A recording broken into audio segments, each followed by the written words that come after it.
Welcome to another episode of Catalyzing Radical Systemic Change, where in my language it's always about, first of all, discovering, then mapping and cross-pollinating what I think are the necessary building blocks towards a planetary civilization ahead.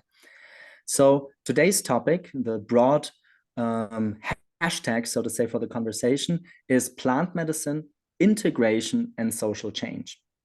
And maybe some of the listeners, having like question marks in their head, asking themselves, like, how do these topics relate? Well, first of all, they relate in my personal life. Secondly, I know they relate with that beautiful creature that I'm going to introduce shortly. But let me rewind a little bit, not only in the series of my podcasts, but when I look out there, we first of all have the state of, let's say, the planet in like some say multiple crisis. In my words, it's like n-dimensional crisis. Some say meta crisis. Whatever we want to coin it, is we're heading towards an inflection point as a species where I think we need to better understand how social change, individual transformation and healing, and ultimately also systemic change are intertwined. And we need to unpack these complex Gordian knots, so to say. So let me go deeper into today's topic. I know there's no specific numbers out there, but let's say at least tens of millions of people all around the planet, in all big metropolitan areas, down to rural in the middle of the Amazon, are drinking plant medicine. So plant medicine is sometimes ayahuasca. It can be mescaline in both cacti like the San Pedro, or the peyote cactus can be iboga, like a psychedelic compound from West Africa. And I think most people are still not aware that just drinking more medicine will solve all their personal issues.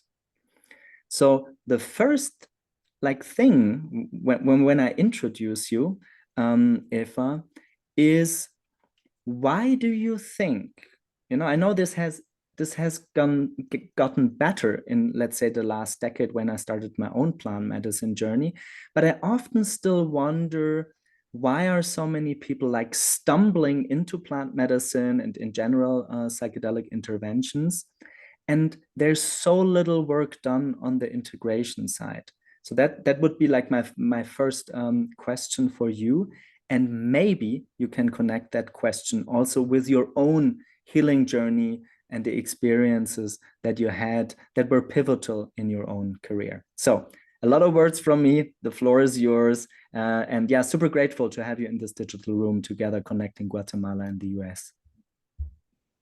Thank you. Thank you, Alistair. So you have some big questions there, and they're important ones, especially for those of us who are really interested in them. We're looking to live in a more interdependent world where there is this harmony between growing personally, coming into deep spiritual maturity within oneself, and being able to interact in our shared spaces and communities and structures from that place, and with that level of maturity and wisdom. And then also being able to guide our societies at an even broader level from that maturity and from that wisdom, from that compassion, from what sages and prophets and masters across all traditions have always spoken about, from our original peoples, societies, to later prophetic traditions and Eastern traditions, etc. We've all been talking about this. This has been spoken of for perhaps hundreds of thousands of years, to come into this deep interdependent harmony. And yes, it's idealistic, but at the end of the day, and I think you're like me, we're interested in the ideal, we're interested in the real, but we would like to be a part of how this ideal, virtuous, moral, engaged vision comes into embodiment. And I think that's where we are right now, as I see it, coming from this orientation of the divine feminine and how we're moving more and more consciously into form, is that it's not enough to talk about these things. It's not enough to just write about these things and wax poetically about all of these laudable concepts and ways of being. Like, there's a real lived experience, and how can we really live that? And I think, just to interweave some of my own personal journey into all of this, when I came into my own body in this lifetime, if we believe in reincarnation, I came in with this capacity for seeing sort of the energy of all things and this connectedness. And I used to say to people early in my life, I can see air. And people would say, no, sweetie, you can't see air. You can't see that. And I didn't really have anyone to talk to about what I was experiencing or seeing or feeling. And so I think, like many who are born outside of traditions that really hold the subtle realms more consciously or more openly, we were sort of left to our own devices to figure it out for ourselves. I also, in my own personal biography, have undergone a lot of trauma early, especially including sexual abuse, other forms of abuse. And so there was a real kind of birthing that in this lifetime I happen to be doing, which is this mix of this connectedness to this greater sense, this perhaps some of the Sufi sages would call this sort of eternal harmony, and the real trauma that exists in this human form. And so I've been walking this path. Essentially, I'll be 45 next month. I've been walking this path of how do these come together? And I think that we have to situate ourselves where we are in space and time. So many of us are having to live through secularism, and there have been wonderful positives to secularism that we've known about for 300 years. But what we are looking at in what we have now in our modern secular consumerist societies is a real lack of connection, a sense of meaning, purpose. Just buying that shiny new thing isn't really going to fill the hole or the void that community, honest, authentic, caring, loving community would have filled. That connection to spirit fills, right? And so we've been spending this time now with our gadgets and our shiny things, and we're thinking, okay, this is going to fill the void, but it doesn't. And so here we are with, as you say, tens of millions of people, perhaps worldwide, taking plant medicines. I guess, and you tell me too, because where we are, this void that we feel inside feels awful, and we don't want that, right? So part of what's in the way of being connected is the trauma. And that might be, and this is a bold thing to say, but I think you get it for sure. There's a trauma, maybe even of separation, that when we come into human form and we feel disconnected from whatever term you want to use, you can call it spirit, great spirit, the goddess, God, divine, the universe, Allah. It doesn't really matter what you call it, but there's this fundamental feeling of separation that occurs, and then there are all these other separations that occur. And trauma, in a way, whatever trauma that is, exacerbates that sense of separation. And I think we are desiring to return to that sense of harmony, that wholeness. But the big piece is how to do that in the body. How can we really land that in the body? So I'll turn it back over to you, but these are my kind of first takes on what you've asked. That's very interesting. I love the inflection points in a podcast where my intuition tells me to not directly start with a rather structured conversation.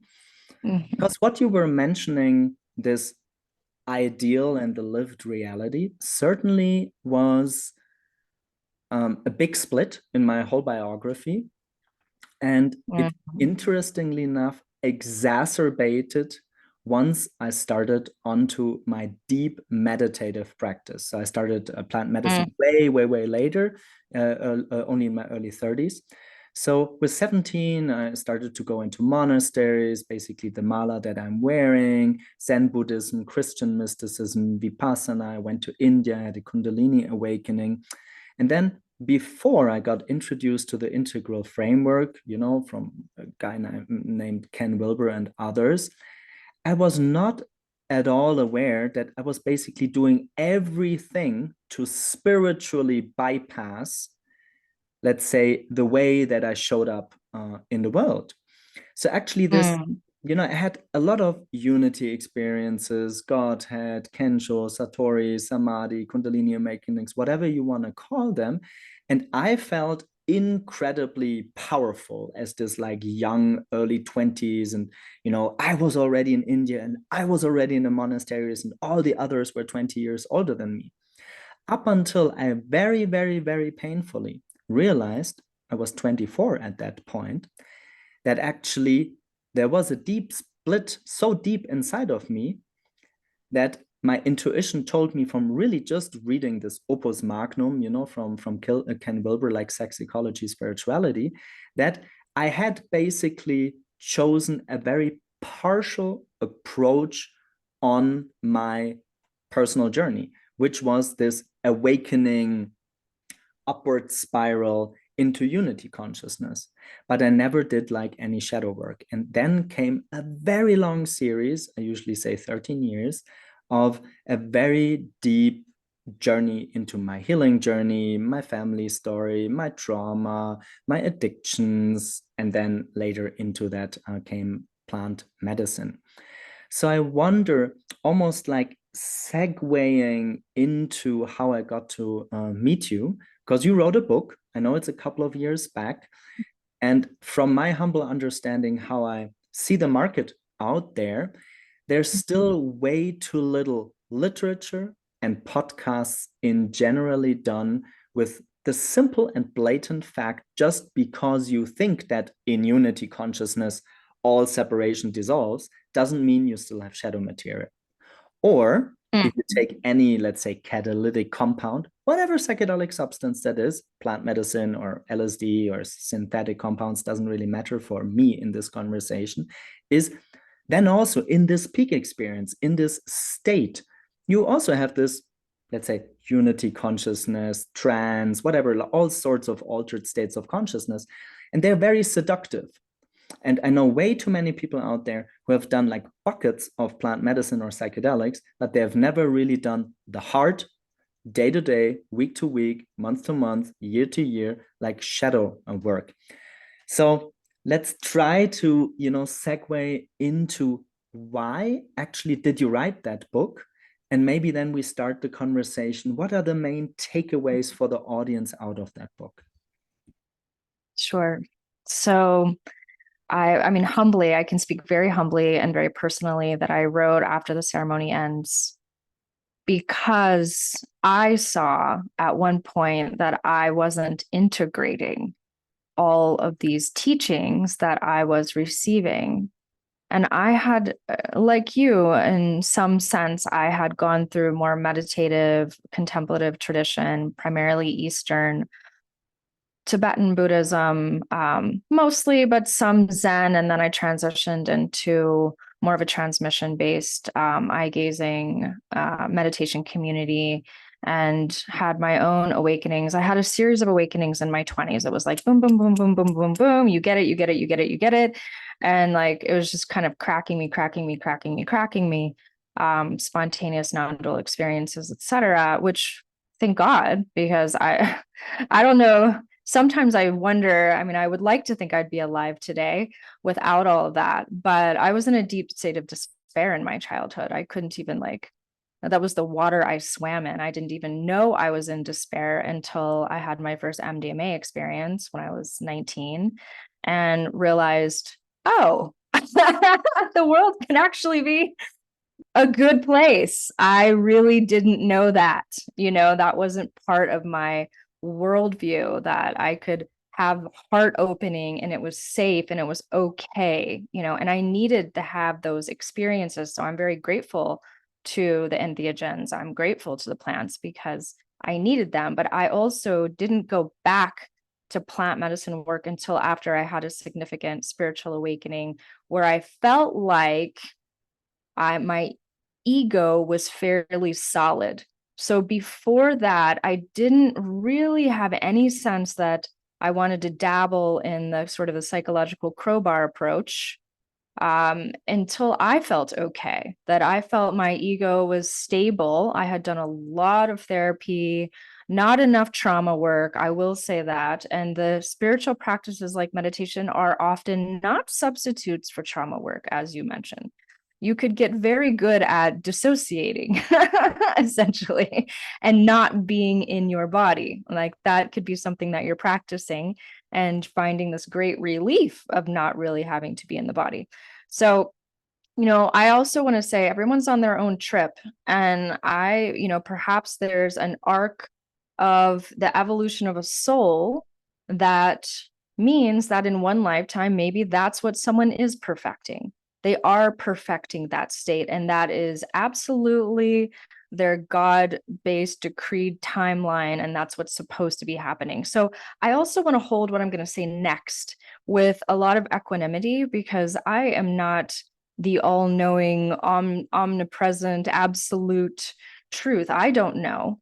But I think what we're talking about with the bypassing, et cetera, and kind of not really doing the deeper shadow work, I think this is for the people, whoever hears this, this is for the people who need to hear this right now, that need to receive this message, who perhaps need to think about it. Maybe this is the third, fourth, or fifth time they're hearing it and thinking, maybe I should look into that, right?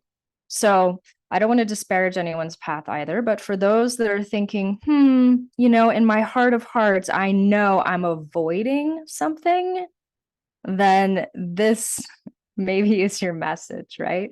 So I wrote after the ceremony ends because I realized, I already had my doctorate at that point in transpersonal psychology. I had been steeped. I wrote my thesis, Shaking the World Awake, on the intersection of a spiritual awakening and social development and community development. What does that really mean?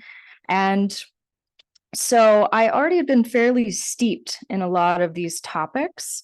And so when I found myself going back to plant medicine or going back to psychedelics every month, and sometimes twice a month, to get to the next place, to address what had come up in the previous ceremony. And it was a bit like riding the tail of a dragon. I mean, we never really knew what was going to happen in any of those ceremonies. So my primary teacher at that time didn't really encourage any deeper integration. Integration looked like, let's sit around and share what happened for us the night before, and the meaning making that we're ascribing to that, in a very kumbaya kind of circle. And everyone's like, it all feels really good. And sometimes bad, but also good. And receiving community support, which is important.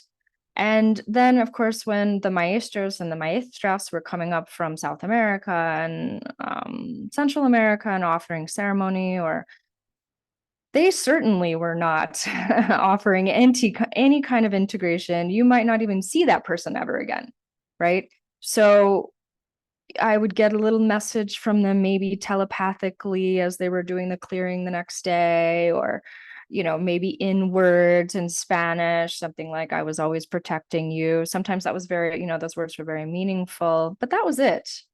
I termed that in my book, missionary medicine. So, people kind of coming in, offering what they offer, and then they leave.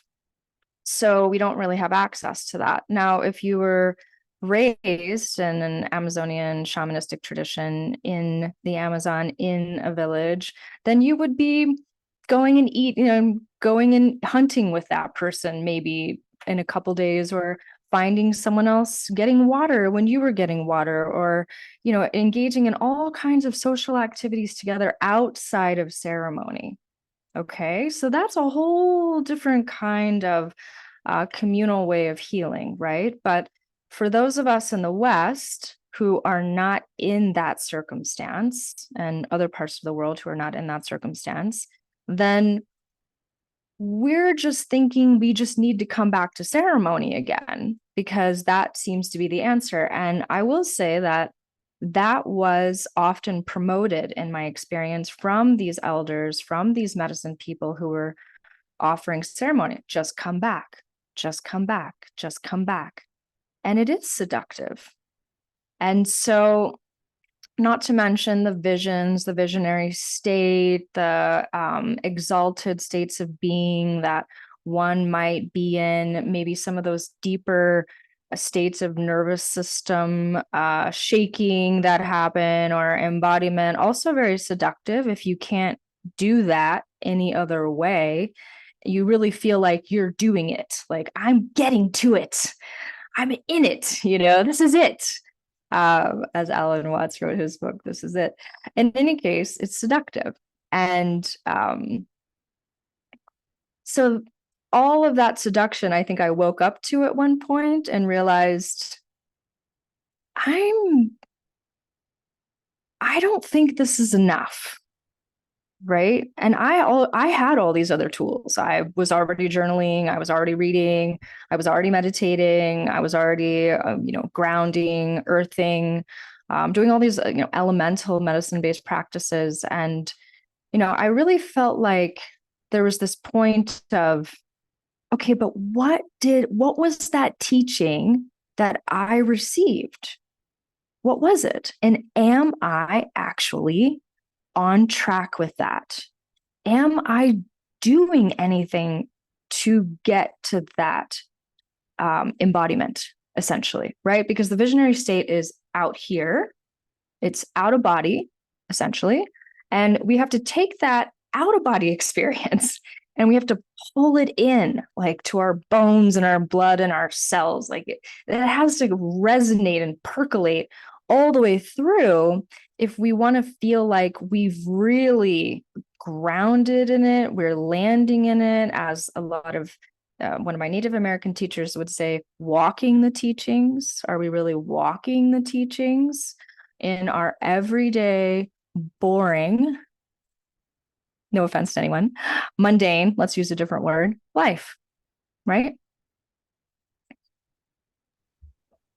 Yeah, wow. I mean, there's so many both biographical points as well as markers I want to put out there. And I think I want to be even more poignant. And let's take maybe an odd example, but most of us are aware that they can combine modalities. So I also, pretty similarly to you, started plant medicine after 15 years of meditation and somewhat 8 years of psychotherapy. Funnily, also without the trauma release part of it. So there came a point after 20, 30, 40 ayahuasca ceremonies. I was really just doing ayahuasca and way too much of it, where I became aware that kind of I'm a bookworm, where kind of the map, this beautiful, elegant 1,000-year vision didn't quite fit with my experience. So the first pointer I want to put out there, which I because I'm a very polemic person and I'm cool being a polemic person, I also don't work as a healer much like you do, more work as a manager, weaving like very complex portfolio pieces together, is the first pointer out there is, if you have always meditated and never done plant medicine, the likelihood that you can get something out of a ceremony that will greatly help you to like deepen your meditative state practice is very likely. So that's one pointer. The other pointer is, if you have not a succinct series of shadow work ever done in your biography, or only stuck with one piece of, let's say, shadow work, let's say psychotherapy, then maybe you should do body work or family constellation work or intergenerational trauma healing or trauma release practices. So I really think the greatest benefits you can always reap when you're mixing the modalities. The second pointer is more medicine is not the answer. And I want to really underline that 3 times. More medicine is especially not the answer from very underprivileged indigenous communities that live often in conditions that we as Westerners cannot even imagine how dire they are. So obviously, when they suddenly get that a business model works for them selling ceremonies, and that their main selling point is selling ayahuasca in a ceremonial setting or other plant medicines, then obviously this exacerbates the problem. So let's dive deeper into the book and try to flesh out a little bit, let's say, the different buckets, containers, or drawers. So we already had more medicine is not the answer. Secondly, like integrated. Can you sketch a couple of practices, modalities? How can people integrate visionary states? And where do you think they can be, how can we help them find the right people in wherever they are and listening into on the planet? Absolutely. So I do want to say one thing before I dive into that. And it's for whomever is listening right now that perhaps is considering working with plant medicines or has already started working with plant medicines and is doing so for healing, right? I do know a number of people who feel like they're kind of okay and they're just looking for kind of this sort of explorational experience and just expanding on their cosmic understanding, perhaps, right? But for those that are really seeking healing, what you want to watch for, why you want to integrate, essentially, is because when we've had trauma, we need our nervous systems and our physiology to heal. So when we've had trauma, especially early trauma, and most of my clients at this point have some version of complex post-traumatic stress disorder. Not all, but a lot. So since this new diagnosis, which you can hold diagnoses in these categories, in these buckets and boxes, labels, any way that you want.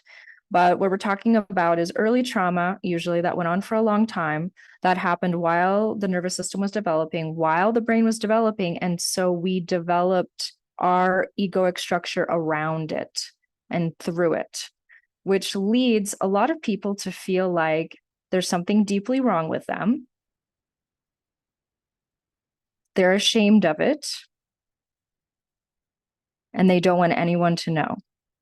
But there's a lot of very profound suffering that happens when we feel disconnected from others because we feel there's something wrong with us, so we can't really connect. So we need to create a false persona, which feels very inauthentic, and then leads to more suffering because we're not really who we are anymore. And it leads to a lot of existential distress. Okay. So you see what I'm saying? So for people, I know a lot of people are going into plant medicine because guess what? They've gone to talk therapy for 20 years or 10 years and they still feel terrible. They still secretly, and maybe they even haven't even said it to their therapist, that they feel that something is really wrong with them. And I was this person as well. Didn't want anyone to know. Looked very good on the outside. I've got all my degrees, but was completely lost otherwise. So what we're really working with in the integration and the trauma healing, plant medicine or otherwise, and we can go into these other modalities that assist plant medicine for integration, is we're healing these splits where we've gone into disconnection, where we've gone into belief structures. We've adopted belief structures that were entirely false, like there's something wrong with us. There's different versions of it, right? But that's a principal one that I can easily point to and a lot of people relate to. And when we're children, we take on other people's, the adults around us, our caregivers, we take on their issues as our personal failure. If I had just been different, I would have been loved. I would have been cared for. I would have been seen. I would have been recognized, right? So this is just one of those things because we're very egocentric as children. Everything's about us. So that kind of cuts both ways. So when people, our caregivers, fail around us, it is our fault. It was because something was wrong with us that happened. And that little seed inside of our baby ego structure just takes root. So what's also happening there in these kinds of splits is going to be usually some kind of dissociation because we can't really handle it. Peter Levine talks about trauma as things that happened too soon, too fast, or went on for too long that destabilized our nervous systems. So when we go into overwhelm, especially at young ages, and I'm talking about prenatal, I lost a twin in utero. So I've been working in my own cannabis psychotherapy personal work right now, healing this really early prenatal trauma of what it was like to lose my twin in the first trimester. Okay. That's the beauty of plant medicines, right? You can really get into some of this early stuff. But there's places where we've dissociated. And those places, wherever we've dissociated, come back around to us in our adulthood in reenactment, often painful, traumatic reenactment. Why do I keep dating that same toxic personality over and over again? Why do I have the same toxic boss over and over again, no matter what company I work in, right? So I know I feel like I'm off in the weeds right now a little bit, but I'm working to bring this into, back full circle here. But when we have this dissociation, it can be very, very deep in our subconscious. We have to reassociate to it. Often the plant medicines can be very helpful with the right guidance for us to actually explore that dissociative territory that earlier in our life we could not handle it. But as adults, with all of our resources and our support structure, and we need that healing web, like you talked about, multiple modalities, right? Those multiple modalities are weaving themselves together to provide this web that can hold you to go into the darkness, to go into the shadow, to go into the places that were terrifying before. Okay, so that's the importance of the holistic web that we need to weave for ourselves in integration. We need people that are guides that can actually help us go there, which means that we need people that we can trust, that when we feel into them, we feel like, okay, they have traversed this territory. They are proficient in the shadow walking. And I can let myself go there knowing that this person or these people or this community are there, not in some kind of airy-fairy, inconsistent way. Oh, I'm just not feeling this for me for today, but a real solid, they've got me kind of way, right? And when we have that, it's this perfect recipe for the healing that we need to do so that we can associate to everything that's dissociated ultimately and build, let's just say birth, okay? Birth, a new identity for our ego that is not rooted in the trauma. It's not that there's something deeply wrong with me and I'm ashamed of it and I don't want anyone to know about it. So I'm creating this really shiny version of myself that isn't real for the world. Not that one. That's the trauma identity. We need to rebirth the true identity, the one that is deeply interwoven with the divine, where we're the divine incarnate, not infallible, of course. We're imperfect in our human form, but we're that paradox of the perfection and the imperfection together, right? And that we're connected, that we are always loved. We are so deeply loved in every moment. That is the truth. So we can, through this work of healing these splits and, coming into the places that we're dissociated, that we can start to realize what the truth of our existence and our being really is, and we can live from that place. So whether it's in the moment or the time of working with the plant medicines that this work is being done, it starts there perhaps, or it's starting that work in a trauma-based modality that can take you into your body, to take you into the soma, because our soma, this is our akasha. This is our akashic record for everything that's ever happened to us, and also our lineage.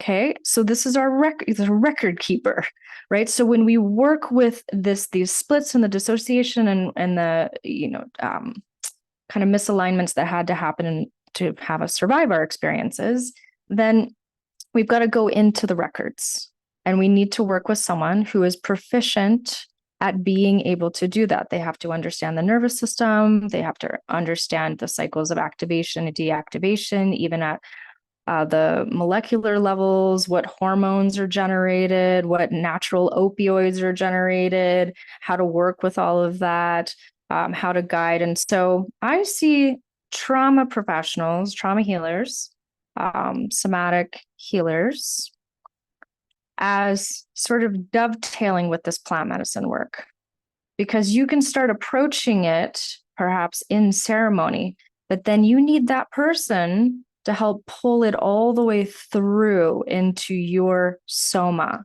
into your nervous system, because those splits and those states of arousal are in the body. And we are not really healing them until we're healing them all the way down into the body. So I often, in a harm reduction model, do not recommend that people start with plant medicine until they've done somatic-based trauma work. If they haven't tried that, they've only done talk therapy, I suggest start with a somatic-based trauma modality. It could be somatic experiencing, it could be somatic interactional psychotherapy, it could be EMDR, it could be a number of options these days. Start there and see what happens. Can you do the healing work without the psychedelics? Because psychedelics have other consequences that they could be very unsettling. They could bring your life into a state of crisis almost immediately. You could be very destabilized for extended periods of time. I have a number of people reaching out to me who their family, they work a 9-to-5 job, or they run their own company. They have a family and kids to take care of, and now they're completely destabilized and dysfunctional, right? And that's not how they want to be. So I've talked a lot, but I wanted to weave all of those pieces together for your listener and for you, and to hear your take on things as well. Yeah, again, various things that I think I want to tie into and underline and give a couple of examples from my own biography, because it's not so much that everybody needs to share so much intimacy, but I think it really helps exemplifying for the listeners. So for whatever reason, pretty late in my biography, when I was 36, I got introduced to a trauma therapist. And just to make the story short, I was going there and telling her I did a hell lot of, like psychotherapy. And I also told her I did a hell lot of plant medicine. And I still had the feeling something at a very core level was not quite right. It was very interesting that the assessment was actually pretty short. So she kind of almost stopped me after 10 minutes talking and said, well, this is what you have told all these therapists for over a decade. How about we do some work? And then we were doing like some work that was like incredibly intense. I was still able to hold it within that session.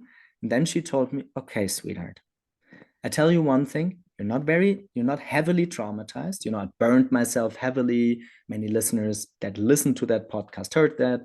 2 years, 8 months old, I civilly burned myself playing in the kitchen. Post-traumatic stress disorder, best in class, coping mechanism, very cerebral. And she basically told me, okay, Alistair, if you follow my protocol, I'm doing this since over 30 years, and I helped many thousands of patients to get completely rid of their problems. The first question is, do you, Alistair, really want to get rid of all these problems? Because they're also a big part of your identity, you know, in the drama triangle. And I said, yes, I think I am. And she said, okay, then you have to follow a protocol. And I'm like, okay, what's the protocol? She's like, well, I demand you to stay sober for at least 1 full year. No drinking, no Yes. smoking pot, no plant medicine, no mushrooms, no ayahuasca, no LSD, nothing. And this was basically after 4 to 5 years of a lot of psychedelic interventions. I gave her my word. And she says, well, I can't, you know, control that really, but give yourself a full year. And funnily enough, what I always coin the breakthrough in my trauma therapy happened only somewhat 4 to 6 months after.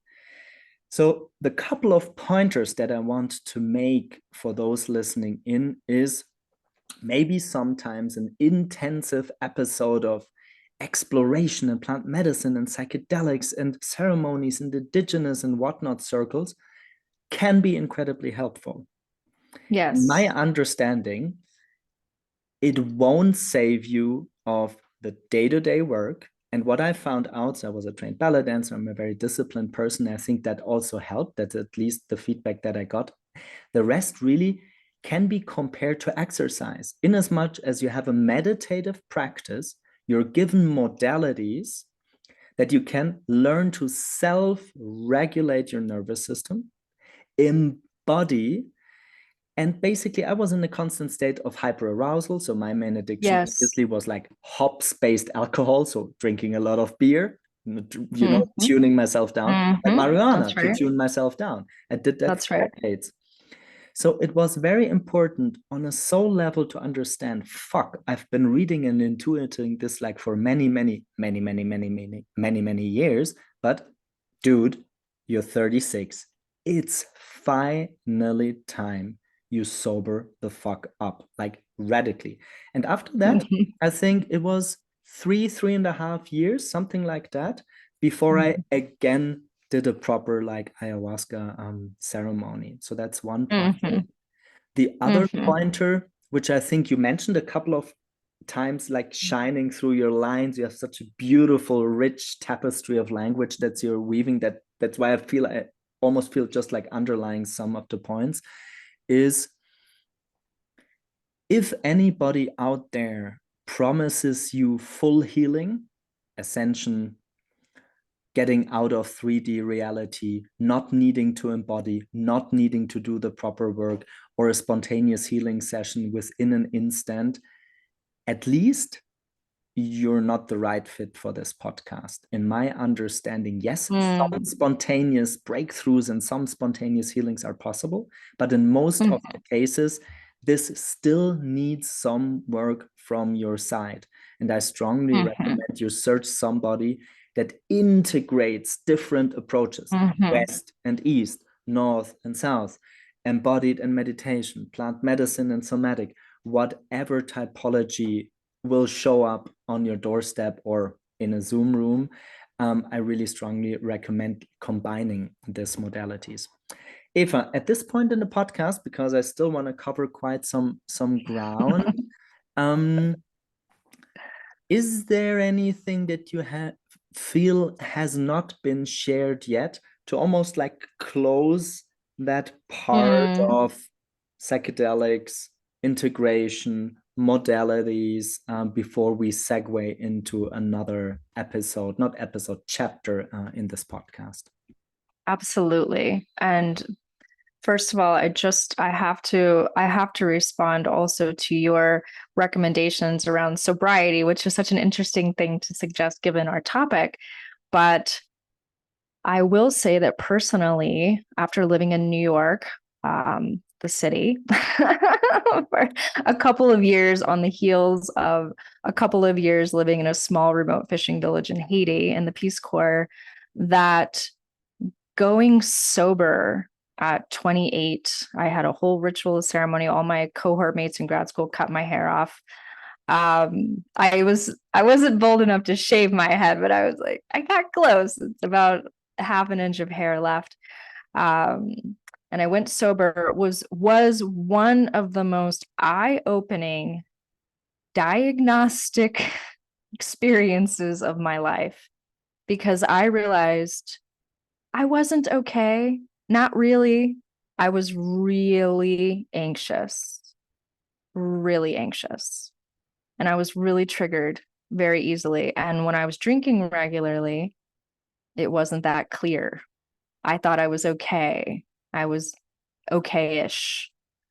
No, I wasn't. And so I had to go to the mat with myself day in and day out with what was probably severe social anxiety and all the messaging that would come up in my head, and all my projections were right in my face, like not to be escaped from. So I highly recommend sobriety as well. And I've done a very long integration period. I stopped working with the major plants in 2015. I had a child in 2017, and felt like radical sobriety was really very important for being a mom and being present with my son, despite some adverse circumstances that were happening to us and perhaps for us, still on that, holding that space for that. That being here, being present moment to moment and experiencing the continuity of that was pivotal for me. And it tested my integration. The plants would come back to me and say, okay, so how are you doing? Mm-hmm. Yep. Are you trying to escape anything, avoid anything? How present can you be for this experience? And I kept going back to the teachings of the plants over and over again for many years. So, having said that, one of the things that I feel like is most important in terms of integration is something that we don't really speak about, but it is something that has been spoken about for thousands upon thousands upon thousands of years in every other ancient society, and also more, let's say, modern, pre-modern societies and all of our religious traditions, is the importance of the development of virtue. So one of the things we get criticized for in the West is separating Buddhism from its complete package of experience, which includes adherence to a specific moral and ethical code. We've liked to secularize everything. We can just take the mindfulness piece from Theravadan Buddhism and just practice that without really integrating it into this entire worldview that was very based in personal responsibility and communal responsibility. So we also get criticized in the West and probably the North for taking plant medicines out of their context and just kind of picking and choosing which parts of them that we want to work with without committing to the important personal and social responsibility that goes along with them and has always gone along with them, because it's the only way that really makes anything make sense. Of course, if you just go into these visionary states and you have no sense of your responsibility to show up, as in Sufism, we would say, in the divine qualities, all of the compassion, the mercy, the love, the forgiveness, the beauty, the truth, and all the virtues, essentially, then something is severely lopsided, right? That's how we end up in spiritual narcissism or spiritual bypass, because we're not enacting these transformative spiritual technologies, as Malidoma would call them, spiritual technologies, within the context that has them be balanced and part of a holistic orientation and worldview. So the development of virtue. So I think we ask ourselves, do I come out of this ceremony more compassionate, more loving, more courageous to do the right thing in my life, to speak out perhaps against injustice, to stand up for integrity, to take care of people less fortunate? In Islam and Sufism, as Sufism is the mystical part of Islam, part of a person's healing is their charity. So when you're sick, they recommend that you do charity, which might mean giving money or giving your time, right? Like that assists in your healing. So see, the people before us, we don't have to reinvent the wheel, really. There's a great font of wisdom available to us. So that is the piece, Alistair, that I would say has been missing from our conversation, is how we're enacting in ourselves, how are we really changing and transforming? Because if we are not coming into greater emulation and incarnation and embodiment of these higher qualities, then what are we doing? We're just kind of like I don't know. There's a word for it, but I don't want to use it on the podcast. We're deluding ourselves that we're doing anything.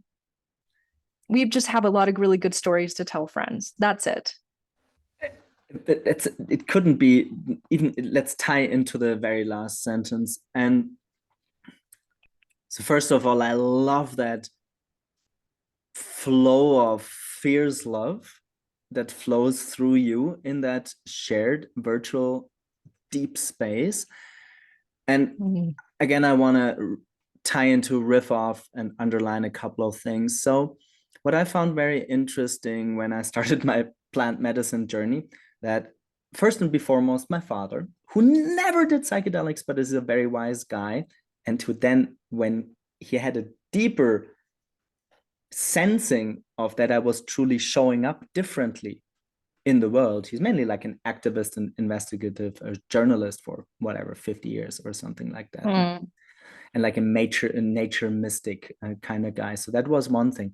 The other thing, I time and again confronted myself consciously with staying within the traditions that were strictly against any use of psychedelics. So the mala from the guy that I'm wearing, he was a Benedictine monk and a Zen Buddhist. He died at the age of 98. So it was very interesting to speak with those people, and they were mainly putting like 2 pointers out there. One of which is, well, if it helps you deepening your everyday practice, which is state training. I have a whole podcast on that, just training states of consciousness, which is meditative state training. It's like going into the gym, like every day, every morning, evening, whenever, just train your state of consciousness. Yeah. The other thing is, and that's where I wanted to tie in deeper and underline a couple of things, is in the Bible, they write, you shall know them by their deeds. And I personally take that very serious. So I personally don't care if people have smoked bufo, they did ayahuasca, 30 times LSD, what they're talking about. What I would always ask them, well, what's your business model? Do you support, let's say, the polycrisis of our planet? If you're still employed, do you really have the feeling you found your purpose, your ikigai, where you make a difference with what you want to see as change on the outside? And even for very simple people, I much prefer often simple people that are just working as a teacher. My mom is a primary school teacher. She has never done like any of these things that I did.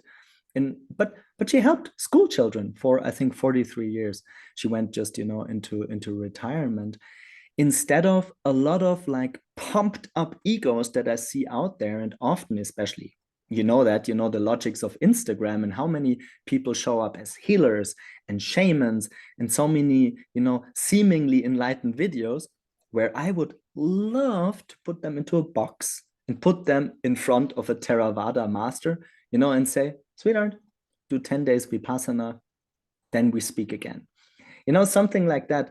I often have the feeling the seductiveness of psychedelics per se in the spiritual renaissance has led to a huge abusive potential. I want to share a personal story. And a lot of people, listeners, maybe even yourself, won't like it. But for me, the most profound moment, for me, the only time I've ever been at Burning Man was the following.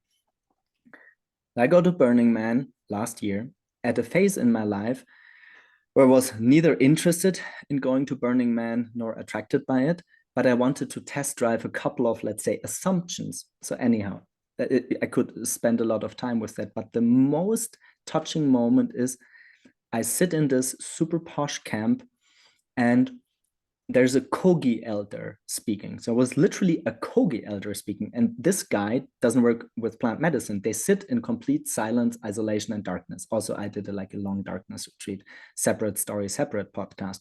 And then after the panel, I took the Kogi to his side because he basically, roughly was sharing that he was feeling and sensing that he thinks a lot of people are severely traumatizing and re-traumatizing themselves in seemingly liberating experiences, and that he recommended, many of them mentioned, just really paraphrasing the Kogi, that he thinks they still have a lot of healing and integration to do after such a, let's say, very complex mix of energies and absorbing from the good, the bad, the ugly, and the terrifying, like all sorts of energies. I felt sharing that, this was like completely going sideways because I was actually wanting to go into a separate chapter of the conversation. So let's try to tie that together with my own biographical reckoning, because the interesting thing is, when we were preparing for the podcast, Eva, I know you wrote a thesis. I only wrote a diploma thesis, some 100 pages or so. You wrote like a couple of 100 pages. I was really interested, from my point of view, do these deep meditative states from long-term meditative practitioners, we can include those who have done a lot of psychedelic experiences maybe, does this really change the way they show up in the world? Do they behave differently? Do they consume differently? Do they work in different jobs? If they work in different jobs, do they show up differently? So I wonder if we can make the last, precious minutes that you have available today into, distilling some of these essence of like many years of your work, spent in writing this diploma thesis. And yeah, just really curious to still, condense this into a couple of nuggets the listeners can take home. Well, I can't speak proficiently to all the research on long-term meditation, for instance, and how that impacts people walking in the world. I will say that there are major and have been major masters and religious teachers that would say that, for instance, Thich Nhat Hanh would say that a person is not going to be complete. They cannot stay in the monastery if they are not moved by what's happening in the world, by the suffering in the world. If they're not moved to compassion, then there's something wrong with the practice, or there's something wrong in the philosophical orientation, because the point is not to escape the world. The point is to be better equipped to be in the world and to be penetrated by both the incredible beauty and the incredible suffering that exists here, and to be able to receive and respond in a way that evokes a deeper wholeness that we are all a part of, which would be our deeper truth. And so the practice becomes complete if there is such a thing as completion, which I'm highly suspect of in a way, at least in this body. We're always evolving, and I've heard we're even evolving out of the body as well. So whatever we're going to refer to this paradox of completion and evolution, is that is a final stage. So there is an archetypal withdrawal of the mystic. There is an archetypal withdrawal from the world, because it's that, and you've spoken to this over and over and over again in your biographical sharing, retreating from the world in a way, going into deep spiritual practice, going into solitary based work, over and over and over and over again, because there's learning that's taking place there. There's Buddhists would call it upaya, skillful means. You're developing something in those capacities, but also the truths that begin to present themselves in these different layers of realization, right? So that's so worthwhile, right? And not everyone can just take a break from the world and do all of that work, but there are people that are so compelled to do that they can do nothing else. That is what they can do, and they will give up absolutely everything in their life to do that. And then the person archetypally re-emerges into the world to be in their humanity with all of this realization, with hopefully this wisdom, with this compassion, with these skillful means to be able to interact in the world. So you're in the world, but you're not of the world in a certain sense. So you're now this paradoxical creature that is transmitting, because we're these beacons, right? There's nothing that exists in technology that doesn't exist in nature first, okay? And we are nature. So we're transmitting. And so a person like that walks into a room, the room changes. They walk in, they travel to a different country. There's something that's shifting in the electromagnetic field all around them. And depending on how powerful they are, perhaps they're influencing the entire world at once. A Thich Nhat Hanh might be someone like that. Amma might be that person right now for the world, So what I'm saying is that I don't know necessarily all the empirical research. There are other people who know that kind of thing. But I do know that in this archetypal return, as we come back different, our electromagnetic field is different. What we are transmitting is different. And it has an effect on us, but it has an effect on everyone and everything around us as well. So I think that's a great hope for all the people that are doing the work, that are shifting and changing. Trauma makes us narcissistic. The more we can heal those splits and dissociative places inside of us, the more whole we really are. And then we have capacity to be reaching out to others. I think it is unfair to think that a person who is deeply wounded and deeply traumatized can necessarily be this kind of person in the world who's doing all of this good and this charity and this service. And because what they're bringing is their projection. That's what they're bringing. And so, like you, there are some people that just have a feeling that there's still something off, like something hasn't quite integrated, or there's maybe something more than just a little bit off. That's something fundamentally, ontologically wrong in the way that this inner belief structure and identity is being created in every moment. It's off, right? And we can't come into the world from wholeness if we don't feel whole, right? But the everyday experience tells you, it will tell you where you are. that is your measuring rod and your measuring stick, are you still talking badly about other people behind their back? Are you still lying? Are you still doing things that you know you're not supposed to be doing, things that are not ethical? Then you're not done.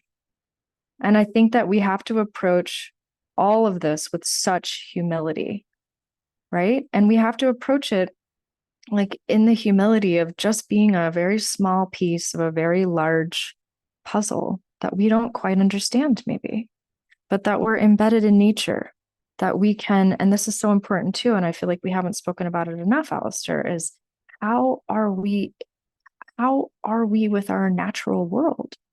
Do we feel connected to it? Like, do we feel the trees are our ancestors? How is that the soil? Like, how are we relating to the light and the sky and the clouds and the sun and the rivers? And, like we have such a possibility to exist in this, the poetry, right? The mythopoetic. And I think that's what's very seductive about plant medicine in a good way, maybe, is that it does connect us back into nature, which we are not separate from. Just like we're not separate from the divine, we are not separate from nature. And by feeling ourselves becoming more interwoven, embedded in this natural context, we also see that every move we make is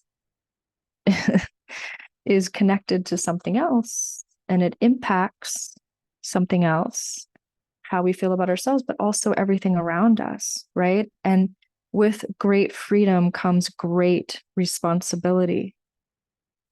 All of our wisest ancestors in every single tradition knows that to be true. So walking this path means becoming more and more responsible for yourself, but also for those around you in some strange way, perhaps, like for your human family. And how we show up matters, unlike what we may have thought based on our trauma.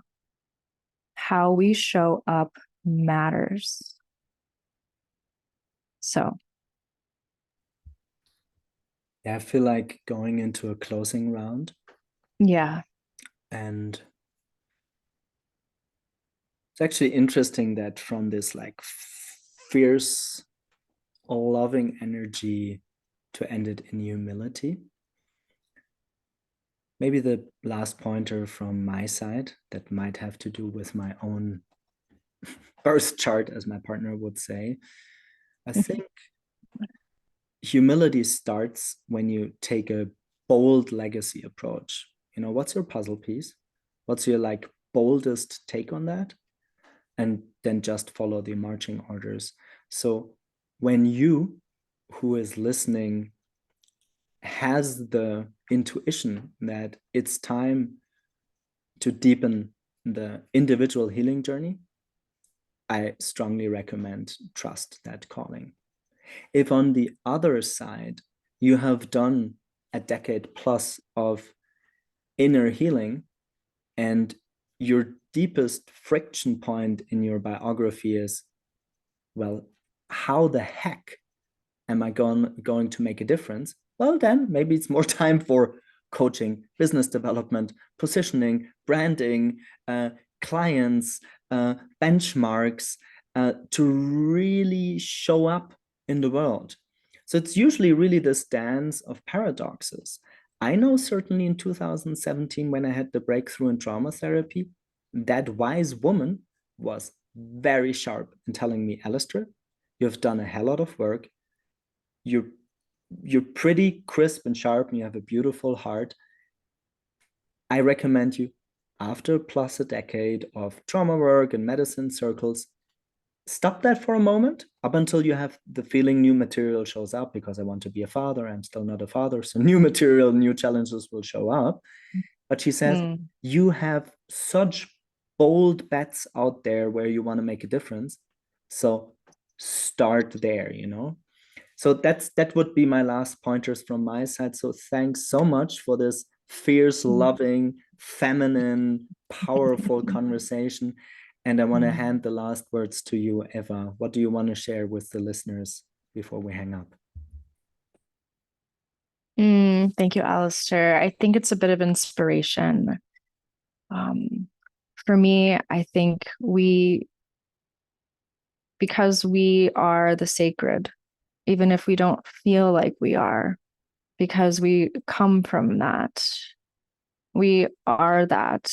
And we have this beautiful, absolutely beautiful opportunity and invitation to be this bridge between heaven and earth, to embody.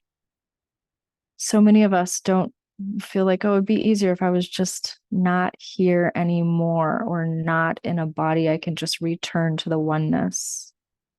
But if you are here and still in a body, it's because there is something still for you to do.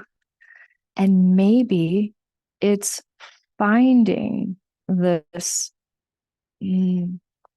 finding this exploration of being this bridge between heaven and earth and connecting these exemplary and exquisite qualities gifted to us from the oneness, let's say, and bringing them down into form and living them. And maybe we can't sustain it in every moment. Maybe we just, it's a stepping stone to another stepping stone of enacting this grace in the world. But this is, I feel, our golden opportunity here in a body is to do just that, to let yourself express from these places of wisdom and light. And I'm talking about this divine lights and all of their frequencies, and to let that infuse into all of your cells. That will initiate very, very deep healing. So we're here to be connected. We're here to experience this grace, and we're here to share it amongst each other. Yeah, thanks, Eva. Often after the last words from the guest, I don't feel like I want to share a last word from my side. What I find very interesting is I very consciously wear my tattoos. And one of the very first one was "Thy will be done. Let the will of the great creator, creatrix infuse me. May I become a vessel." And then on the right arm, I have tattooed like "Manifesting Life Divine," the subtitle from Sri Aurobindo's masterpiece. Because I really think it's important that we are becoming aware, that we are evolution becoming aware of itself, and we are the dominant species on the planet. So who, if not us, needs, has the imperative, to really help manifest more of a divine life in this planet in deep crisis. So anyhow, I felt like sharing this more like masculine last words. Thanks so much for this beautiful conversation, Eva. Thanks so much. Thank you so much. I so enjoyed it, and I'm glad we've reconnected. Thanks so much.